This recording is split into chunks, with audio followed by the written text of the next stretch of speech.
বুথিডাউনের সন্ত্রাসী Arakan army এএ কারাগারের কর্মীরা বন্দীদের কাছে পাঠানো খাদ্য ও অর্থ জব্দ করার অভিযোগে অভিযুক্ত বুথিডাউন পরিবার পরিজন ও স্থানীয় বাসিন্দারা জানিয়েছেন যে সন্ত্রাসী আরাকান আর্মি এএ এর বুথিডাউন শহরের একটি আটক কেন্দ্রে বন্দীদের পরিবারের পক্ষ থেকে পাঠানো খাদ্য, কাপড় এবং অর্থ ইচ্ছামতো কেড়ে নেওয়া হচ্ছে এবং সেগুলো নিজেদের স্বার্থে ব্যবহার করা হচ্ছে।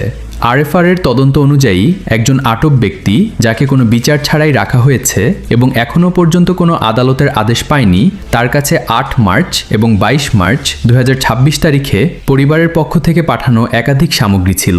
প্যাকেজে বিভিন্ন ধরনের খাদ্য, কাপড় এবং ৫০,০০০ মিয়ানমার কিয়াত অন্তর্ভুক্ত ছিল। তবে অভিযোগ রয়েছে যে আটক ব্যক্তি এসব জিনিস কখনোই পাননি। একজন পরিবারের সদস্য জানান, আমাদের বন্দির সাথে দেখা করার অনুমতি নেই, আমাদের শুধু জেল কর্মীদের কাছে জিনিসপত্র জমা দিতে হয়েছে। তারা বলেছিল এগুলো পৌঁছে দেবে, কিন্তু পরে বন্দি একটি চিঠি পাঠিয়ে জানিয়েছে যে সে কিছুই পায়নি। জিনিস গ্রহণ করে পরে তা পৌঁছে দেওয়ার বদলে নিজেরা ব্যবহার করা সম্পূর্ণ অগ্রহণযোগ্য। পরিবারের আরেক সদস্য আরও অভিযোগ করেন যে জেল কর্মীদের সাথে ব্যক্তিগত সম্পর্ক না থাকলে বা ঘুষ না দিলে কোনো বন্দির কাছে কোনো জিনিস সফলভাবে পাঠানো প্রায় অসম্ভব। আপনি যদি জেলকর্মীদের ব্যক্তিগতভাবে না চিনেন তাহলে কিছুই পাঠাতে পারবেন না। জেলকর্মীরা পরিবারের দেওয়া খাবার ও জিনিস নিয়ে নেয় এবং তা কখনো বন্দির কাছে পৌঁছায় না। এটি গুরুতর দুর্নীতির একটি কাজ, তিনি বলেন। এছাড়াও আটক ব্যক্তিদের এবং তাদের পরিবারের মধ্যে সরাসরি সাক্ষাৎ নিষিদ্ধ করা হয়েছে বলে অভিযোগ রয়েছে, যেখানে কর্তৃপক্ষ উচ্চ নির্দেশনার কথা উল্লেখ করেছে। শুধুমাত্র চিঠির মাধ্যমে যোগাযোগ সম্ভব।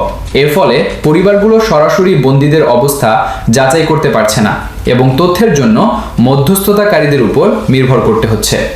বর্তমানে পরিবারগুলোকে শুধুমাত্র ওয়ামালা ওয়ার্ড মিউ ইউ গ্রামে অবস্থিত একজন গোয়েন্দা কর্মকর্তার মাধ্যমে খাদ্য ও কাপড় পাঠাতে বাধ্য করা হচ্ছে, যা আটক ব্যক্তিদের নির্দেশনা অনুযায়ী করা হচ্ছে।